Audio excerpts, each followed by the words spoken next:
Welcome back to another episode of the Revelation series. Remember, the goal is not to scare you into a relationship with God, but to warn you of what it will be like without one. Today we are looking at chapter 6. And remember, in episode 5, we spoke about how they were looking for someone who was worthy enough to open the 7 seals. And that person was Jesus, of course, the Lamb. In this chapter, we are going to take a look at what happens when each of these seals are loosened by Jesus. First seal, the Conqueror. I'm going to refer to Jesus as the Lamb as it says in the scripture, but just know that whenever I say the Lamb, we're obviously talking about Jesus. John starts off this chapter with saying that he saw the Lamb open the first seal, and when this happened, he heard one of the 4 creatures say, "Come and see!" with a great voice, a voice like thunder. So John looked and he saw a white horse, but someone was sitting on this horse. The person who sat on this horse had a bow, and he was given a crown, and then he went out conquering and to conquer. This person was the conqueror. Second seal, conflict on earth. The Lamb then opened the second seal, and then one of the 4 creatures again said, "Come and see." This time John saw a fiery red horse, and this time the mission of the person who sat on this horse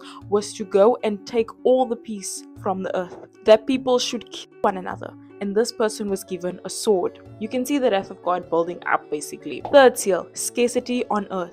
The Lamb then opened the third seal, and again the living creature said, "Come and see." This time John saw a black horse. The person who sat on this horse had a scale in his hand. Then John says, "And I heard a voice in the midst of the 4 living creatures saying, a quart of wheat for a denarius and 3 quarts of barley for a denarius, and do not harm the oil and the wine." Fourth seal, widespread death on earth.